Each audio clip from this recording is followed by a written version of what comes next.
Hello, everybody, and welcome back to a brand new episode of the NR2003 Cup Series season here on the channel. Back at it tonight here from Richmond International Raceway for the second race of the playoffs. 200 laps around Richmond. We have decided to not implement overtime into today's event due to some weird strategy thing, I guess, with the AI that I had no idea about, that Jay might be able to talk about a little bit later on as he joins us today. Now, Jay, a second race of the playoffs, the first one last week at Darlington under the lights, where we saw Chase Elliott actually win the Southern 500, a commanding performance from him. But we come to Richmond, a completely different track than Darlington, on the low downforce package as well. Who do you think is going to stand out tonight as maybe the next playoff guy that could find his way punching his ticket into the next round? I think we could see either Kyle Larson or maybe Ryan Blaney punch their ticket in tonight's race. We saw Larson earlier at Richmond this season. He had a very dominant race, much like he's done all the season long, and just wound up having that crash towards the end of the race. And that was one of the more funny crashes we've had on the season. But yeah, that Richmond race also turned into complete chaos in that second stage. And I think we can see the same tonight, honestly. I think we'll probably see a clean stage one again, and then the cautions seem to breed cautions here, and seem to make a lot of issues happen. So even if we get a caution early in stage one, we might see the chaos start then. But I think we'll see another crazy race tonight, and we could maybe see more playoff guys have issues. Last week, we had over half the playoff grid have issues, and it just kept this grid extremely close all throughout. So this ought to be interesting for these final two races. And we saw, just like real life as well, in real life, a lot of playoff guys had issues in Darlington. Wouldn't be surprised if we saw the same tonight as the green flag is out. The second race of the playoffs and middle race of the first round of 16 is underway. There you see Richmond Raceway winner from earlier this season, Kurt Busch on the front row. We know he's strong at this racetrack. Denny Hamlin leads the way, of course, a multi-time winner at Richmond Raceway as he leads the way into turns 3 and 4. Denny Hamlin, though, as we saw Jay last week, one of those guys that had a lot of issues. He came into this playoffs, and he was, I think, second or third to start the playoffs last week in Darlington, but one bad week has completely changed it for him. He's only 8 points above the cut line coming into tonight. So his back, I mean, is against the wall. He has nothing to really lean on now, even though he had such a great regular season. It just shows how quickly your playoffs can be turned around as one bad race, and he's only 8 points above that cut line. Yeah, and he's in a position where he's already in the best spot to be tonight. He's in the lead early. If he can stay in this lead for this stage one, obviously that'll get him another playoff point to use in the next rounds, and it'll also give him those 10 stage points, those crucial stage points at this moment as well. Being only 8 above is actually a lot lower than I thought he would be. I knew he struggled last week, but I thought he would still be closer than that due to those points, or further above than that due to those points that he had going into the round. But that just goes to show how important those points are, because if he didn't have those to rely on, he'd be outside right now, and I think he'd be outside by a pretty good margin. So luckily for Hamlin, he's got those points to rely on, but now with 2 races remaining in this round, he can't rely solely on those points, but he's only 8 above. There you see Kyle Larson came in as the first seed of the playoffs. Another guy that had a little bit of an issue in Darlington, went multiple laps down late in that race. He still finds himself, though, 44 points above the cut line. We forgot to mention the stage lengths, by the way. 50 laps is stage 1, comes to a close when we hit lap 51. Stage 2 comes to a close when we hit lap 101, and then the race, of course, completes at the end of lap 200. No overtime. Once again, like I had mentioned, Jay, we were talking about that. You have a bit more info as you were doing all of the driver ratings for this car set that we're using here, where we see the playoff banners and whatnot on all the playoff drivers. But are you able to give a little bit more detail onto what it is that we decided to not use overtime for? Something like the drivers, their skill gets better towards the final 10 laps or something like that? Yeah, so in each of these drivers' ratings, they have a bunch of ratings for their track, their how good their car is, how good their team is, and one of their ratings is qualifying, and then one of their ratings is finishing. And so I never really knew what finishing actually meant until I actually went through and started doing these ratings and took a moment to look at what each one means. And finishing gives these drivers a better attribute, and in the last 10 laps gives them a better advantage. So I gave most of the top drivers between between a 90 and 100 for that. So that means they can get any one of those numbers, and then at the finish, let's say somebody like Ross Chastain, who we're focusing on here, let's say he's down in 10th place, but he generated a 99 for his finishing in this race. So he can wind up in those last 10 laps going from 10th place to 4th place. So that's why we decided to get rid of overtime, because that last 10 lap advantage was not happening, and it was maybe kind of, I wouldn't say affecting these races, but it was certainly keeping maybe some of these drivers from going forward like they're intended to do. So now there's no more overtime, and we should see some of these drivers maybe climb to the front or maybe lose their positions as this race comes to a close.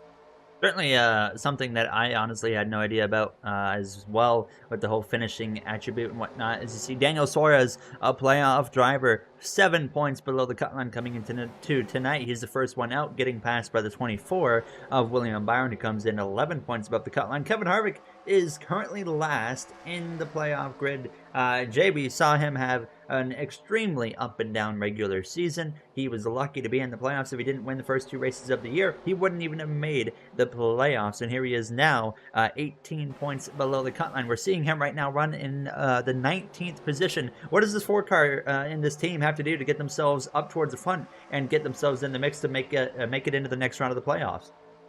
Well, I think at the moment, if they're going to run 19th and they feel like they can't really move forward just based on speed, then I think they have to try something strategy-wise. And I don't know if that's pitting early or pitting later than some of these leaders, and either hoping for a caution when you pit later, or hope it to stay green and hope you gain some positions if you pit early. So I'm not too sure what they're looking at doing, but I think that's probably something they're going to have to look at. It is playing a little bit of a strategy game here. Because he can't really sit back and rely on the end of the race at this point, and rely on being fast then. He has to be fast in both of these stages, and then also stage 3 as well, because those stage points, again, are so incredibly crucial, especially for a guy like Harvick, who's now 18 below the cut line. 18 is not a ton. You can easily gain that up, but it can also slip down to a lot further as well if he does not gain points in the stages.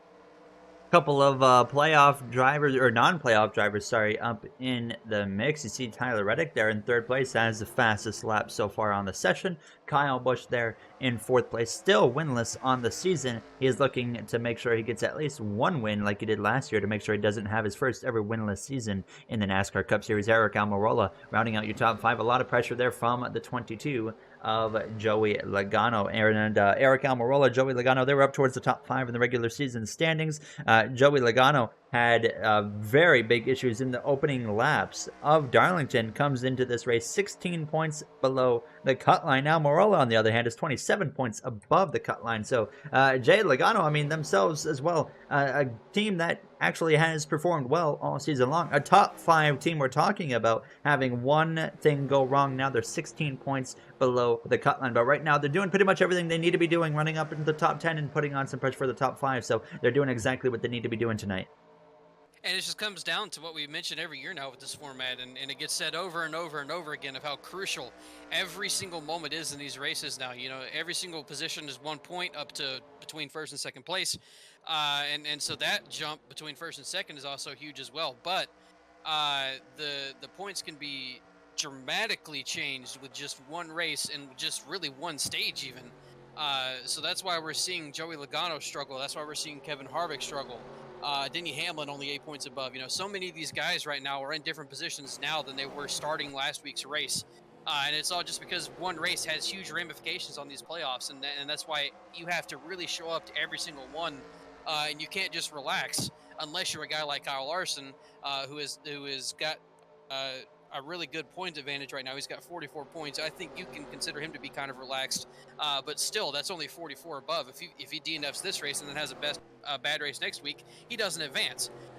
So it's still even for the drivers up towards the top in points, it's still something that they have to focus on and make sure that they do not get bad finishes, because they can easily find their playoff hopes over.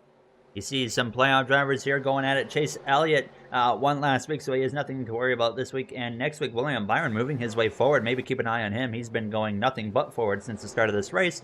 Cole Custer in the 41 car, who Jay and I said, you know what, that's probably going to be a first-round exit. Well, he went to Darlington, won a stage, and just ran up front all race long, going 3 wide just about here with Stenos and Chastain. He backs out of it, looks like, but Custer with one good week is now 36 points above the cut line. So Jay, another variable I think that the rest of the field in the playoffs didn't anticipate, and this puts a lot of other top guys at risk as well. So there's been so many things in this first just one race of the playoffs already that's really changing this grid around, and it just makes you wonder what else is going to happen in the next 9 races. Yeah, and for Cole Custer, he goes into Darlington probably thinking the same thing we thought, that he would be out after this round. He was going to have to really struggle to try and claw his way into the round of 12. And then all of a sudden, he's having a good race, and all of his other contenders and competitors are not. And he goes from being, I think, either just barely inside or below the cut line to all of a sudden now 36 points above. Again, not fully comfortable, not completely comfortable, but in a much better situation than that team was before. And if he's able to have another good race tonight, he could wind up seeing himself locked in before we start next week's race. So it's in a really differing position for that 41 car than I think anybody expected, especially that team and that driver alone. And they definitely have a chance here tonight to put themselves in a fantastic position moving forward into the round of 12. Kyle Larson putting pressure on the back of the 11 of Denny Hamlin, but Hamlin is doing a superb job for the time being, holding him off. What we're going to do halfway through stage 1 is go for a quick break here from Richmond, and then we'll be back to bring you to the end of this first and opening stage. Back from Richmond, 10 laps coming to 9 laps to go here in this first and opening stage under the lights at Richmond International Raceway. Denny Hamlin continues to lead the way over Kyle Larson in second place. You just can't quite seem to get to the inside of him now, as Jay, it's already looking like it's a situation where your only option is going to be able to pass on the inside here, at least for the lead. And if that hole doesn't open up, if the leader doesn't make a mistake, I don't really know what else it can do other than maybe give the bumper to Denny Hamlin. Yeah, I think at the moment you're really going to have truly the better car to get past somebody, and I don't think Larson does. I think these guys are all pretty even right now. I mean, obviously you can see how even they are staying together on track. But I think that, unless Larson really wants to kind of send it in the corner and move Hamlin, I think that's the only way he's going to get past him at the moment without having the better car. Hamlin is just too consistent and too good of a driver. I don't think he's going to open up that inside, and he certainly doesn't want to let Larson get to his inside because Hamlin needs all those playoff points and all those points in general that he can get. Oh, we have a move right now. As I say that, Kyle Larson up the inside for the lead on Denny Hamlin down the back straightaway. Hamlin must have slipped up or something on the outside, and there goes Larson through on the inside. Hamlin has dominated stage 1, loses the lead coming to 6 laps to go in the stage. Larson takes it over. He might even be under attack here from the 8 of Reddick if he's not too careful, but he's going to hold on to that spot right there. But a big move from Kyle Larson. We have seen Kyle Larson, Denny Hamlin, 1-2 at the end of a lot of stages this season. When I was going back through tallying all the playoff points, it was crazy how many times I had actually gone through and seen that when one of these guys was winning a stage, it was always either Larson winning a stage, Hamlin behind him, or Hamlin winning a stage and Larson was right behind him. And it looks like we're about to get that again with 5 laps to go. There is lap traffic. There you see James Davison in the number 15 Rick Ware racing car. That's going to be just barely in the way here, coming up to the end of this first stage. At the 51, by the way, of Cody Ware is 5 laps down, as they have had some type of mechanical issue throughout this race a little bit early on. So now, Jay, I mean, at this point, you're closing up on a lap car. You know, well, you have seen how they have affected just everything this season. I mean, if you're Kyle Larson, 3 laps to go in a stage, what's your plan here? I mean, knowing how important points are, even if you are 40-something points above the cut line, every single point, no matter what, at any point in these final 10 races, is a huge amount of points to your team. and with how Larson has struggled getting past lap cars this season, I think he's probably a little bit worried at the moment that this is going to be another thing that winds up costing him a stage win. We've seen that happen several times this year. I think he's had probably the worst luck with lap cars this year. And it looks like it might continue here. He's struggling to get by him as there he goes to get by him there, so he's not going to lose any positions or anything, luckily for Kyle Larson this time. And now Denny Hamlin and the rest of this group, I hope that they can slide by on the inside as well and not get held up by him.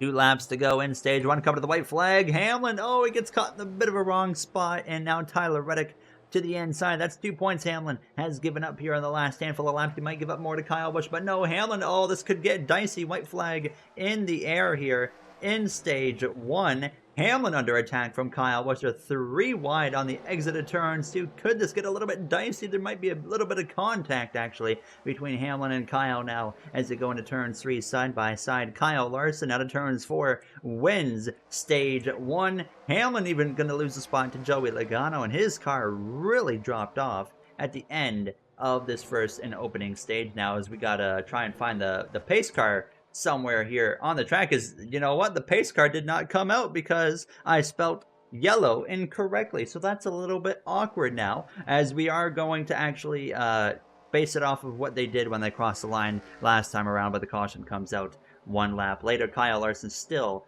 wins the stage. Denny Hamlin did get passed by the 10 of Eric Almirola, but we are not going to score it that way. It'll be, like I said, by the previous lap. But wow, Jay, Denny Hamlin faded big time in the closing laps of that second stage. So clearly we have seen the weakness of that 11 car very early on in the night, and we know exactly what they need to work on. Yeah, that's crucial for him as well. Again, we mentioned earlier how he needs every single point possible, and he just lost about actually six of them there, in just a matter of 4 or 5 laps. Just at the moment I was saying I don't think he's going to give up the lead, all of a sudden Larson makes the move, and then he just starts slipping down. And of course James Davison had a little bit of a hand in that, but yeah, for Denny Hamlin, that was a very not good last couple of laps there, and that's really, even though he got stage points, that's not what he was gonna. He didn't get as many as he was looking for, and it's still gonna leave him in a situation where he's uncomfortable.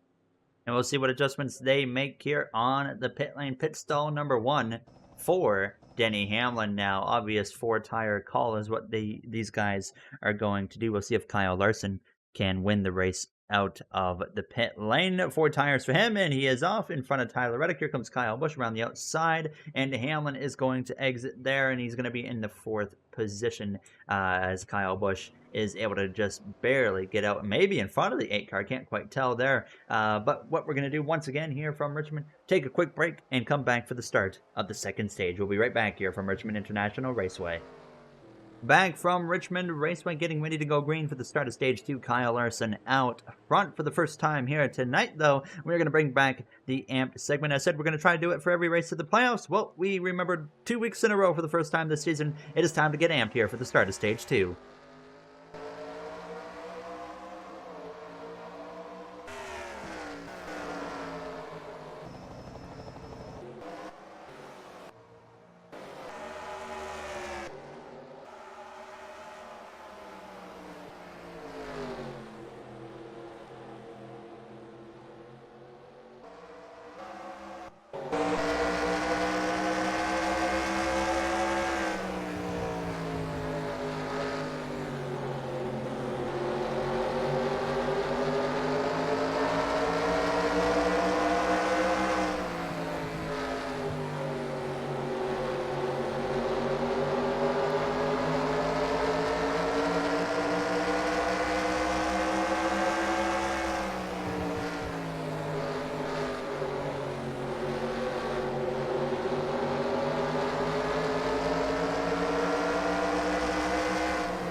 Back from Richmond, amped complete. You saw William Byron get passed by the 21 of Matt Benedetto, but now he is looking to actually repass him here as they go down the back straightaway into turn 3. Benedetto right on the back bumper of that 48 of Alex Bowman. Jay, I mean, now I think we can definitely say this has certainly so far been a night and day difference compared to the last time we came to this track earlier this year. Yeah, this has certainly been much better and much cleaner than the last time we were here. Obviously, the race I think was enjoyable the first time around, but there was a ton of chaos and a ton of wrecks, and so far tonight it's been clean, but also having a lot of passing and a lot of things happening, as well as Denny Hamlin looks extremely strong already in Stage 2. We'll just have to see if he falls off again like he did towards the end of Stage 1. But at the moment, there's a lot of passing going on in the field, and Gary and I noticed in Stage 1, William Byron was making up a lot of spots, and he's kind of already doing that again here to start Stage 2 early. So look for him to come through the field and for him to maybe be towards the front of it, or at the end of this stage. Byron was just short of making it to the top 10 at the end of Stage 1, but now he, sure enough, has entered the top 10 after passing his teammate of Alex Bowman, who missed the playoffs earlier. Unfortunate for him, the only Hendrick driver that did not advance into the 16 driver playoff grid. Now, if it wasn't for surprise winners and whatnot, Bowman still wouldn't even have made it. Now, just a really rough season for that team. We look at fastest laps. We would expect to see William Byron honestly in the top 10, but he actually doesn't even have a fastest lap inside of the top 10. He has the 15th fastest lap, but clearly that is not holding him back very much now, as he's still under, though, a lot of pressure from that number 48 of Alex Bowman. Now maybe looking to potentially leave the door open here into turns one, as Bowman tried to make a look. Not going to happen right there. Martin Truex Jr. running down here in the 12th position. Jay, a team that we kind of expect more out of, I think, when it comes to a track like Richmond. Truex very strong at this racetrack, and he's only 7 points above the cut line right now. And you compare him to drivers that he needs to be beating.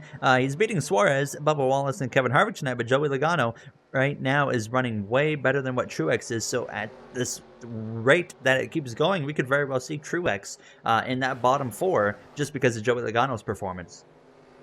Yeah, and Truex at the moment is as well is like you said, is struggling compared to what we expected from him at Richmond. So he needs to kind of step it up a bit and make sure, once again, he gets stage points. He came in last week in the bottom four and put himself in a position where he's now inside the top 12, but he's not comfortably inside of it at all. He's only, like Gary said, 7 points above and the last driver in at the moment.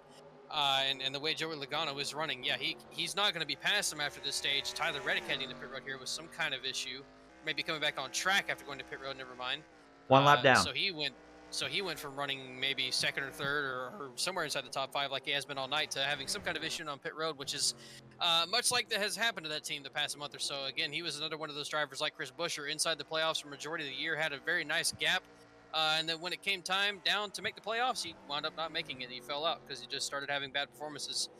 So that bad luck and that stretch of bad performance continuing for Tyler Reddick.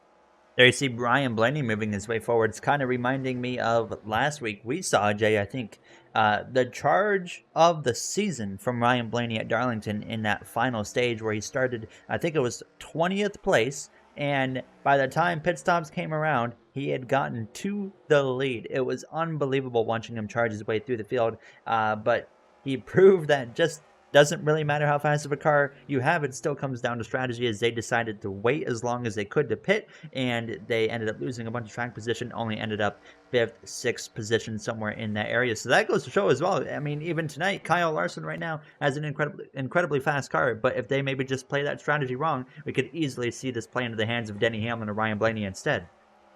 And for Ryan Blaney, even though he didn't come away with the win, he still came out of Darlington in a very good position. He's 32 points above the cut line.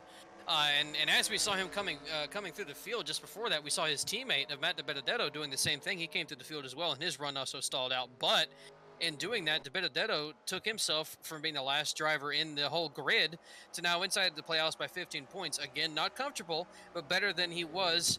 And he's having a decent run tonight, not scoring any stage points yet, but he's having another decent run tonight where he can have an okay position going into next week at Bristol. So a lot of these guys are doing what they need to at the moment. Just not securing the finishes that they were hoping for. And much like Ryan Blaney, he's having another great run here tonight. We'll have to see if he's able to pull off the victory, unlike he was able to last week. Penske 3rd, 4th, and 5th right now. Keselowski ended stage 1 in 11th, I believe it was, just outside of the top 10. He is now up into the top 5 in a 4th place, so a past winner of this racetrack. Clearly, they've gotten some good adjustments in that car. Maybe watch out for Keselowski with that beautiful paint scheme, by the way, on that car. Now, as Jay mentioned, next week we head to Bristol Motor Speedway, so just 2 tracks left this season that we've never visited in NR2003, and that is the paved Bristol. Of course, we went to Bristol Dirt earlier this year, as well as we have the Charlotte Roval. Jay, 2 tracks that I said we haven't been to: Bristol Oval on the pavement, and then Charlotte Roval. I think both of those tracks have the potential to cause absolute chaos here. Those could be some of the craziest playoff races we see all year long, except for maybe Talladega Superspeedway here in a few months' time. Yeah, those are certainly 2 races I think you and I both look forward to as well. Obviously, next week being the last race in this first round, so it's a cutoff race. It's also the Bristol night race, and it's also just Bristol. Bristol is always a fun race. It's always a good time. So I can't wait to be back at the paved Bristol track. And then also, yeah, the Roval. We've seen so much chaos happen there over the years. It's over the last couple of years that it's been ran. It provides really entertaining racing. I personally enjoy it more than I do the oval. So I'm glad that they started running that roval, and it is always a chaotic race. And I think we can expect the same when we go to Bristol next week, and then when we go to the roval later this playoff run. Really interesting seeing these positions shake up throughout this race. I mean, Byron got past the 48. The 48 got back past him. Now Bowman's up to 7th. Austin Dillon up to 6th place. This is the best we've seen him run all year long. Byron, though, has moved up into 8th. But now Truex has entered the top 10. So positions are shaking up like crazy. Kyle Busch has drifted down quite a ways here as he's now in behind his teammate of Christopher Bell. Chase Elliott, he hasn't really gone anywhere tonight. He's having a bit of a rough night along with Bubba Wallace and Cole Custer. Just 20 laps to go here from stage 2. Once again, we're going to go for a quick break here from Richmond and come back and bring you to the end of the final few laps of stage 2. Back from Richmond, coming to 9 laps to go in the second stage. Kyle Larson, who's been opening up a big gap to second place and beyond, has now run down lap traffic. So this is going to be Denny Hamlin's opportunity, Ryan Blaney's opportunity to get up into the mix. These two are still scrapping it out for second place. But Kyle Larson right now trying to work his way past that number 96 of Ty Dillon. And he's got the 53 of JJ Yaley to worry about now, as well as we're seeing for the first time today, someone trying to make a move up on the top. And even for Kyle Larson, on a lap car, it seems to be struggling a little bit here now. And Jay, I mean, he's built up a nice gap over the second stage, so he has that advantage of being able to take his time. But we have clearly seen from earlier, you cannot waste too much time with these lap cars, otherwise you're going to be under attack very quick from Denny Hamlin as well as Ryan Blaney. And he lost 5 tenths on just that last lap alone, and I imagine he's going to lose even more on this lap. As you can see, Hamlin and Blaney catching very quickly here. So yeah, now that it's down under a second, Larson has really got to make his way through here, and I don't think he's going to get through before Hamlin and Blaney catch him. He's just got too much traffic in front of him, and he can't find a way to get around neither this 96 or the 53. And then even when he does get around those two, there's still 3 other cars there as well. So Larson's going to have his hands full here in a moment with those lap cars and with Hamlin and Blaney charging up behind. Now, do you think it's a bit of an effect as well of having these two guys side by side as well in front of you that's really hurting that 5? Yeah, certainly. He could find a way to get to the inside of that 96 if there was no 53 to his outside. But with those two being side by side, Larson probably feels his best way might be around the outside, and it's just not working out at all. As Hamlin is going to go to the inside here. Let's see if Hamlin tries to take a 3 wide.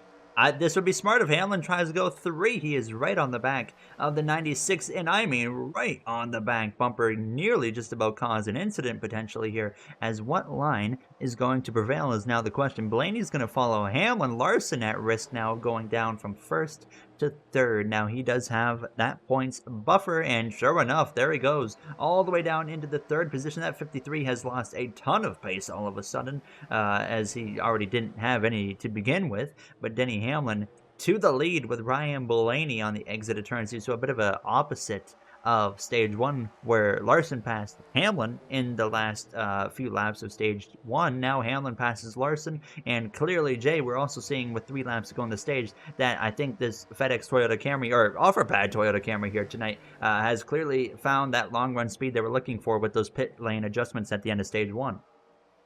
Yeah, he's certainly doing a better job this time around than he did in stage 1, but also I think he has to thank those lap cars. Certainly, he was a couple seconds behind, and now all of a sudden he finds himself in the lead, and Kyle Larson is hanging on to 3rd place and hoping he can follow these guys through. But Denny Hamlin getting his payback, and he's going to be able to get this, hopefully get this stage win, as he's getting blocked by the 16, and we'll see if Blaney tries to take advantage of that. But Hamlin certainly did a great job coming up, pushing the 96 in front of that 53 and putting himself into the lead. Coming to the white flag in stage 1, Blaney right on the back bumper, and hold up, it's not over. Oh, it gets very tight right there, 3 wide into turns 1. Blaney trying to steal the stage 2 victory here in the closing moments now as they come through out of turn 2 side by side, and some contact made. Don't even count out Kyle Larson at this point into turns 3 for the final time, and Hamlin is going to give away a 2nd stage victory in a row. Blaney wins stage 2. Kyle Larson gets 2nd at the line. Keselowski got up there in the mix too, but the caution comes out, and wow, Jay, you got to think Denny Hamlin now, who doesn't have much of a buffer, has given up 7 points at least in the final few laps of both stages, as well as 2 playoff points. That's a huge hit to that team. And at a time where Hamlin really needs every point possible, that is something he cannot afford to do. much less for every race, much less this race. He cannot afford to do that again. And he certainly can't afford to do that at the end of this race when it all counts. So Hamlin's going to have to find a way to make sure that doesn't happen to him again in this race. And then he's going to have to also make sure that he doesn't lose the position like he did here and lose all that time to where he basically has no chance of getting past these guys on pit road. He's pretty much going to be stuck to third place now.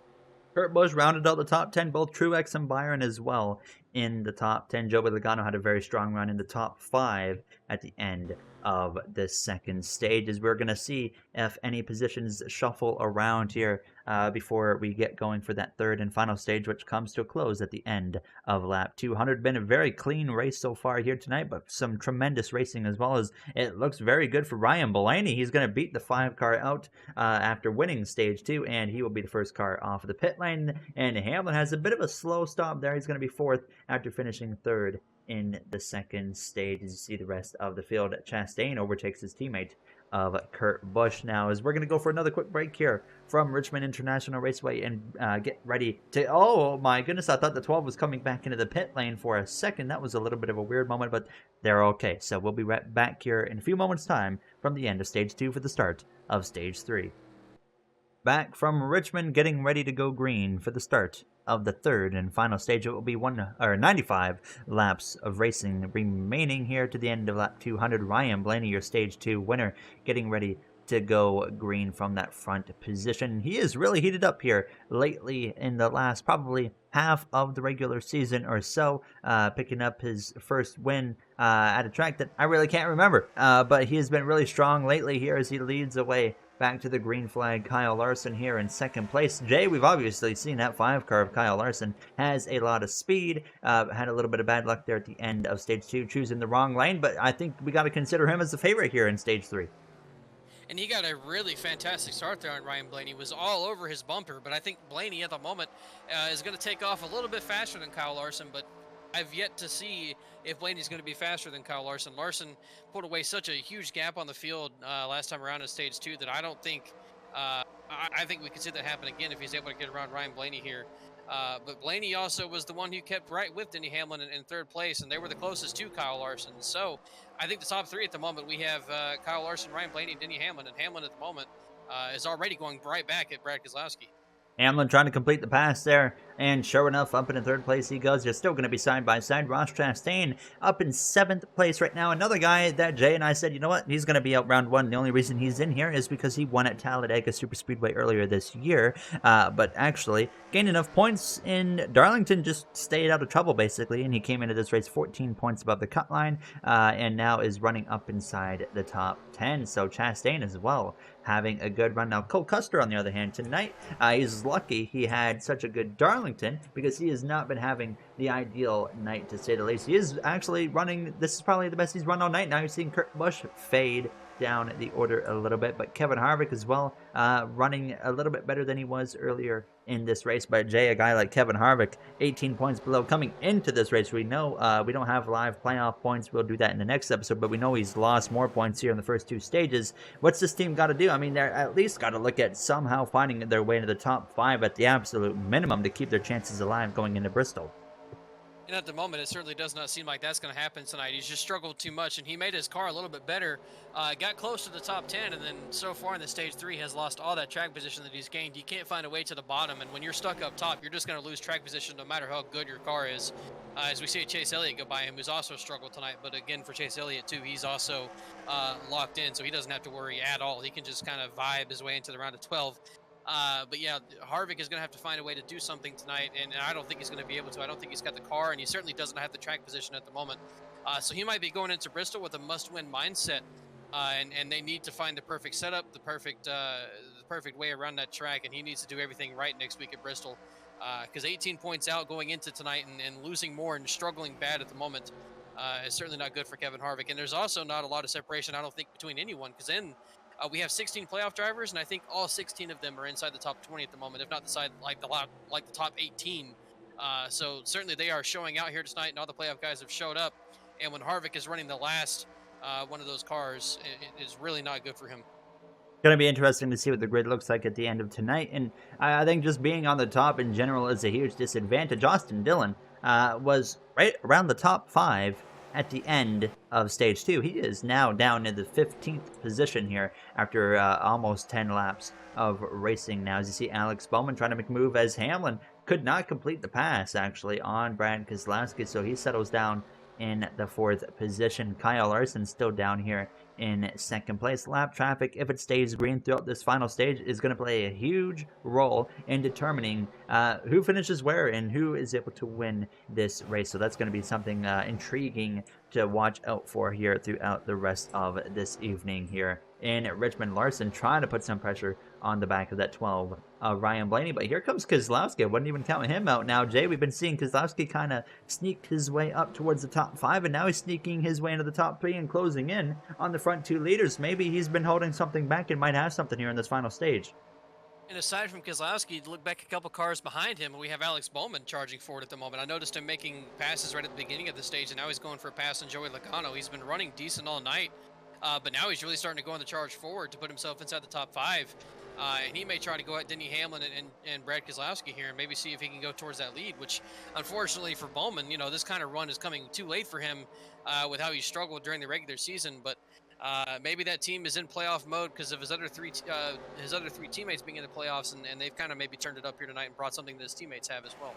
Second best Hendrick car in the field at the moment is that 48 of Alex Bowman. We saw him run well in Darlington as well, but then they faded as that race went on, which has been a typical thing we have seen with that 48 team this season. I think this is the best we've seen them run over a good portion of the race after 2 whole stages, so good things there to build off of from that 48 team here. Now as Chastain drifts into 8th place, Truex in the 9th position. We know he needs to be on the hunt to try and get past that 22 of Joey Logano and beat him at all costs here tonight. Aric Almirola has now entered the top 10, and Chase Elliott has now gotten into the 11th position. This is the best he has run all night. So Jay, also looks like the team that struggled the most out of the Hendrick camp tonight has gotten some key adjustments into that car. Maybe they could even find something here towards the end of this race. Yeah, and for Chase Elliott, the only thing he'd be looking to do right now is just get a win and secure more playoff points for the further rounds in this in these playoffs. He doesn't really have anything to fight for at the moment. He doesn't need to gain points. He doesn't need to get a good finish. He can just kind of ride it out for these next couple of races. But that team also can gain 5 playoff points if they win this race. So that's also a huge advantage for them, and I'm sure that's something they're thinking about. Truex out in front of the 42 here at the start of lap 122, so he moves up now into the 8th position. There, as you see that 42, it looks a little uncomfortable for that 42 of Chastain, and now he's going to be under pressure from the 10 of Aric Almirola, but can't quite pull anything off right there. Now as Hamlin has actually run back down that 2 of Keselowski, who seems to not be able to run down the top 2, but I'm as well pretty surprised that the 12 of Ryan Blaney has done such a good job holding off that 5 of Kyle Larson. Jay, do you think that's a mix, or do you think that's them adjusting the car and being really good now in the 3rd and final stage? Do you think it's more of the clean air that's kind of hurting the 5 of Kyle Larson, who's stuck in the 12's dirty air? I think it's possibly a little bit of both. If Blaney were pulling away here, obviously that would point to him having the better car at the moment, but I think it could be a little bit of both. Obviously, Blaney was able to hang with Denny Hamlin in 3rd place, and they were both about 2 seconds off of Kyle Larson. So I don't think Blaney was far off of having as good a car as Kyle Larson, but I think it is a bit of clean air at the moment, and Larson just kind of struggling to get around him. And we've seen that countless times this season, and we've also seen it already one time with Ryan Blaney specifically, where he held off pretty much an entire group of 10-plus cars or so. I think it was Darlington, the first Darlington race we had this season. He was just able to use clean air to his advantage, and it looks like he might be doing that again tonight. Chase Elliott up inside the top 10 for the first time tonight. Kevin Harvick following through on the inside of Chastain, and he's going to move up into the 11th position, which is also, I think, the best Kevin Harvick has run tonight. So we're seeing a lot of guys who have struggled earlier in this race start to move their way forwards here in this 3rd and final stage. But what we're going to do here now on lap 127 is go for another break from Richmond International Raceway. We'll be back to bring you to the first set of green flag pit stops, as we expected it to be green flag, at least at this time. So we'll be back here in a few minutes' time from Richmond International Raceway. Back from Richmond Raceway, Ryan Blaney has held the lead this whole time as he's under pressure from Kyle Larson in that number 5 Hendrick Motorsports Chevrolet now as they are working their way through lap traffic. During the break, Denny Hamlin lost a spot to the number 22 of Joey Logano. So Hamlin down to 5th as we're seeing the first lead change here of this 3rd and final stage. Kyle Larson up into the 1st position there over Ryan Blaney on the inside into turns 1 as he's right behind that 53 of J.J. Yaley. So just once again, Jay, we're seeing the lap traffic continuously be the deciding factor in these lead changes here. Yeah, and that's been a theme of all season as well, and I think it's going to really be a theme of tonight. We've already seen it happen several times at the end of stage 1 and stage 2, and it's going to continue to happen in this final stage as well. And Larson, for once, getting the lucky break, and for now getting the lucky break, but there's still a lot to get through. Who knows? He could wind up getting passed again by Ryan Blaney. So that's something we're going to have to watch as they go through this field. And then it's also we're going to have to watch to see if it closes any one of the drivers behind these two, if it closes them up to those two drivers. So that's another thing they have to worry about as well, getting through this lap traffic, is that they don't let Brad Keselowski or Joey Logano get up to their bumpers and start racing them as well. Larson through on the inside of Kaz Grala. Once they can get in front of these 5 cars right here in front of them, they'll be pretty clear track for a little while at least, but it's been green all race long here in stage 1, 2, other than, of course, the stage break. So a very, very clean race here in Richmond now as Larson tries to work his way through the traffic. We do anticipate pit stops coming within about the next 5 to 10 laps or so now as Blaney's going to try and make a move up the inside here. Jay, I mean, it's really hard to determine where to go against these guys, but it seems like the inside seems to be the way to go. And Kyle Larson, just again, the second time tonight, has given that up and lost the lead out of it.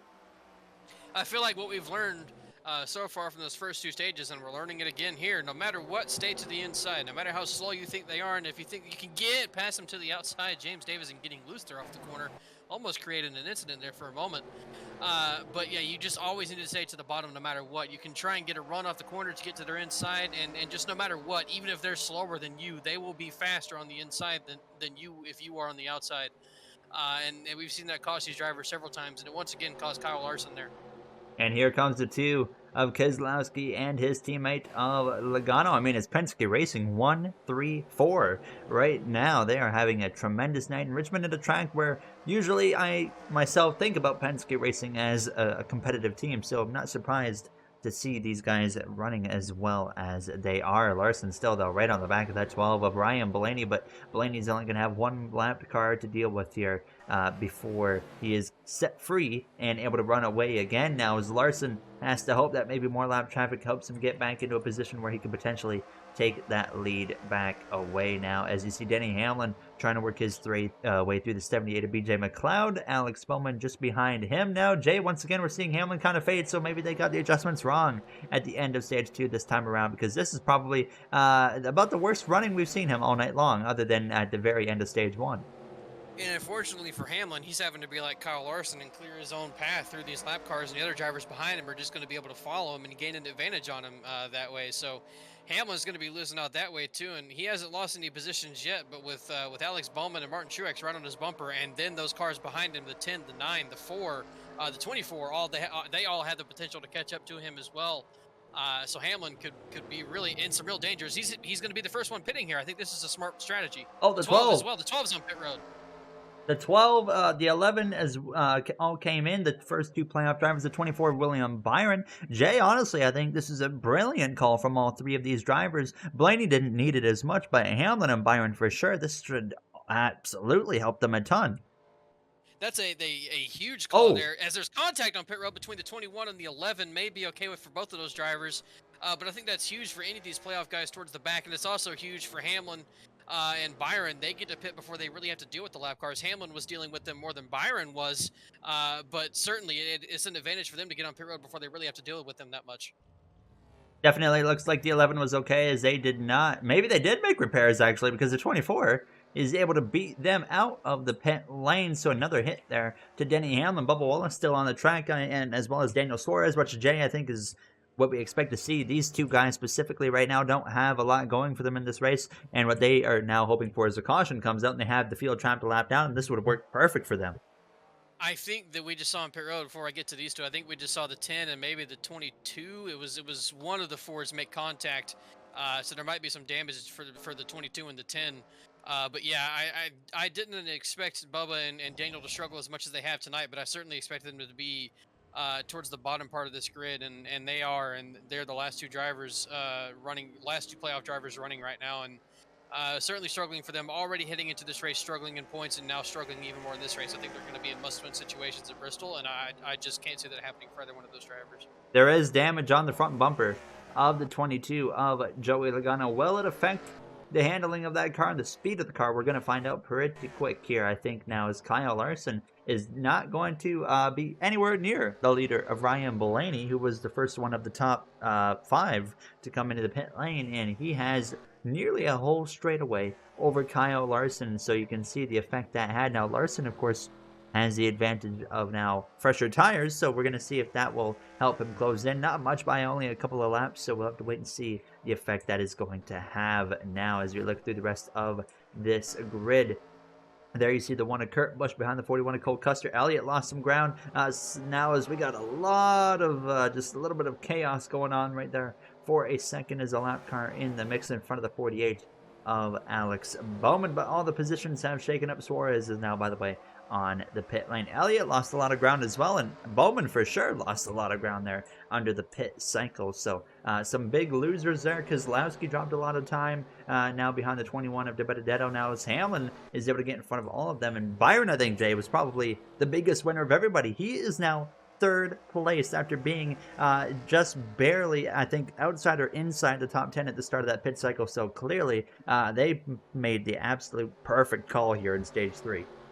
Yeah, Byron put himself up into third place, but I think the true biggest winner of that is Matt DiBenedetto. Look at him in sixth place. He was maybe barely inside the top 15 before that cycle, and he now finds himself in sixth on his teammate of Joey Logano. So really a fantastic move there for Matt DiBenedetto. He didn't get stage points, but at the moment he's running sixth place and could put himself in a pretty good position going into Bristol. He's also making a pass on his teammate Logano, which I didn't see coming. Logano had one of the faster cars in this stage 3 in the earlier parts of it. I thought Logano might have been able to go up there and challenge Kyle Larson and William Byron, but he has just not been able to do so, and he's fallen back off.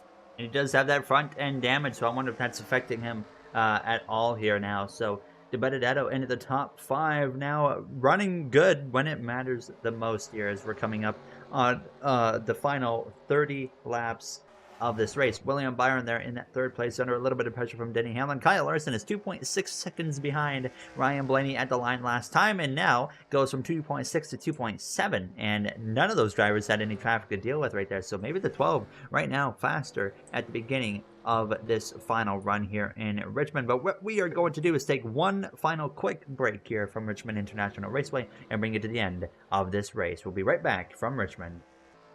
Back from Richmond Raceway, 19 laps to go as Ryan Blaney has a 2.5 second lead over the number 5 Hendrick Motorsports driver of Kyle Larson. Ryan Blaney has really showed up here in this third and final stage. We saw him, of course, win stage 2, but it wasn't without some luck coming into play for him. But here in this third final stage, no luck whatsoever. He has been on it now, and now we're seeing clearly he has the speed to win this race. He's been able to pull away and then hold that gap he's had over that 5 of Kyle Larson here in these closing laps. Yeah, and Larson was able to gain a little bit of time there, but that was due to Blaney dealing with those 2 lap cars there, the 43 and the 37. And Kyle Larson is going to have to deal with those soon enough as well. So I imagine that Blaney is going to pull that gap back out. And as long as this race goes green, I think we'll see Blaney wind up winning this race. I think he does have the better car at the moment. I mean, certainly the time tells the story that Larson's not really gaining or losing on him. So they're pretty even. And without a caution, I think Blaney is able to cruise his way to victory here. Kevin Harvick, Eric Almirola, the 2 SHR teammates battling it out for that 9th and 10th position, or sorry, 10th and 11th position here in these closing laps now, as Alex Bowman outside of the top 10, a guy that had a really strong night going for him under the pit strategy, ended up fading outside of the top 10, so unfortunate for Alex Bowman here now as Chase Elliott runs there in that 16th position. Kurt Busch 17th, Austin Dillon in 18th. Chastain, he's really fallen down the order here in this final stage as well. That's going to be a big hit to that Chip Ganassi Racing team. Daniel Suarez, just a rough night in general there in that Trackhouse car, running in that 20th position. So, Jay, we know at least for sure with Trackhouse and probably 2311 Racing's Bubba Wallace, who's having an even more miserable night in 22nd, they're definitely going to be in a must-win scenario going into Bristol next weekend. Yeah, they were already struggling coming into this race and certainly did not help themselves at all. Daniel might be a little bit closer than Bubba will be, but certainly both of them are going to still be in certainly terrible positions and probably most likely must win situations. And Chastain, him slipping down in this final stage is going to put him in a bad spot as well. He'll be nowhere near a must win situation, but I don't expect him to be inside the top or inside the top 12 as either with him being only 14 above at the moment and him slipping as far down, and then the majority of the playoff drivers way up around the top 10 and inside the top 10. I think we could see Chastain be outside at the end of this race as well. Byron continuing to hold on to that third spot over Denny Hamlin. Going to be a nice point stay for William Byron now, as they had a decent up and down race in Darlington, and they came into tonight 11 points above the cut line and ran decent but not good enough. But this final pit stop put them in a spot here to get a really solid finish out of it if it stays green. Denny Hamlin, of course, has had a strong night and will definitely be way better off than 8 points above the cut line, which was where he came into tonight at now, and could even potentially steal that third spot away from William Byron before it's over, as he's kind of struggling here to get past that number 34 of Michael McDowell. DiBenedetto as well closing in on the back of these two guys, so I wouldn't quite count out DiBenedetto to maybe gain a few more positions now, as DiBenedetto came into the night 15 points above the cut line. No stage points for him. He was really struggling and was able to work his way forwards as well. Just 10 laps to go here in Richmond. Jay, cleanest race of the season so far, which I don't think any of us saw coming. And here we are in the final 10 laps, and it's looking like it's all Blaney in control at this point.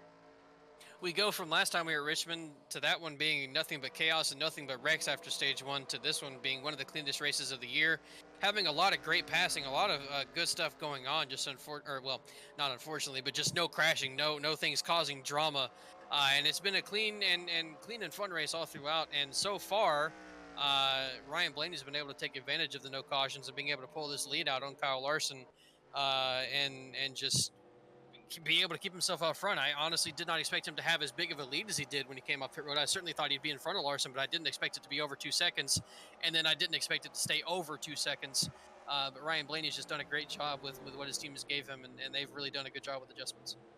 Denny Hamlin back into the top three. Byron now loses that spot, and he's under attack from Matt DiBenedetto there, who's going to go up the inside. What a late final stage it has been for that 21 car, who moves up into the 4th position on the exit of turn 2 if he can complete that pass on that Hendrick Motorsports driver of William Byron. And it looks like right here through turn 3 out of turns 4, sure enough, Byron drops down into that 5th spot. Still, nonetheless, a great night here for Byron with 6 laps to go. The gap to Kyle Larson from Ryan Blaney still 2.5 seconds. Blaney does have this little group of cars to deal with, but it's not going to be enough time for Kyle Larson unless something goes severely wrong, as it'll be 5 laps to go here from Richmond as Ryan Blaney crosses the line. Kyle Larson, though, Jay, probably just one of the top drivers of the night here in Richmond. He came in tonight 44 points above the cut line, and I mean, other than winning the race, he's done everything pretty well, and is probably going to be potentially locked in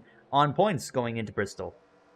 He's done everything he needed to, like you said, except for win this race. And really and truly, I think that Larson probably wasn't even thinking that, or desiring too much to win this race. I mean, I'm sure he wanted to, but obviously, coming into this race with 44 points, he knew what he had to do: just gain a decent amount in both stages, and then also have a good finish. And right now, he's in 2nd place, so he's doing a fantastic job. And I think he will be in a position where he could be locked in going into Bristol next week. And that's what those playoff points can do for you when you have that advantage coming in, and then you have a good race in the first race. You can have yourself locked in by the time you get to the 3rd race. So we might see Larson do that again in the round of 12 as well, without having to win with the amount of points that he has and how good Kyle Larson is.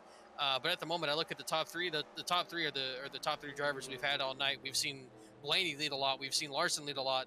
We've seen Denny Hamlin lead a lot. So at the moment, those top 3 guys are running in the positions that they came here to and expected to be in, and ran like tonight. And it's just gone to show how good of a race we've had tonight.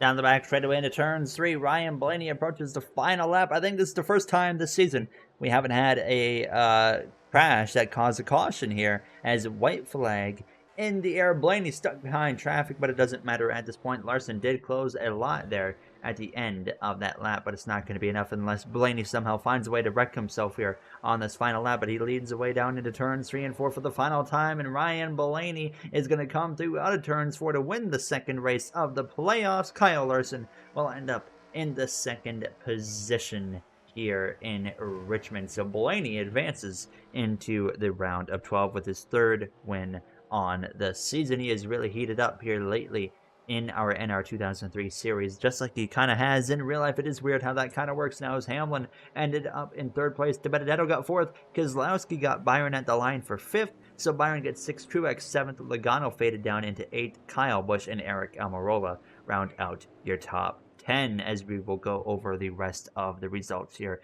in just the moment. But Jay, overall, I mean, a great race. We didn't have cautions like we're used to seeing, but I felt like overall that was one of the best races of the season in terms of racing. Yeah, we also didn't have these drivers get separated by a lot of time either. They stayed together for most of the time that it was green, and it took until really halfway through that second stage before we saw even the leader pull away from the pack. So truly a good race still, even without cautions and even without wrecks. We had a lot of passing, we had a lot of stuff going on, and I think we also have a much more clear picture of what this round is going to look like going into the final race of it. And I think we're going to have a couple of drivers in must-win situations, and we're also going to have a couple, aside from the two that are already locked in based on wins. I think we'll also have Kyle Larson locked in based on points as well. So a decent race overall tonight, and we're set up now to have possibly a chaotic race. We don't know how Bristol's going to be, but we could possibly have a chaotic race at Bristol. Very interested to see how Bristol Motor Speedway will be next weekend. Now, we will, of course, have the playoff grid up at the end of this video right here. And then next week, we will be live keeping track of the playoff grid. So we have live updates and we know exactly what is going to be happening, who's on the verge of getting eliminated and whatnot. So we'll have a good idea of what's going on throughout that race at Bristol Motor Speedway. If you guys enjoyed, you know what to do. And we'll see you guys next week, where we determine the 4 drivers out of the first round of the playoffs and set the round of 12 at Bristol Motor Speedway. Have a great day, everybody.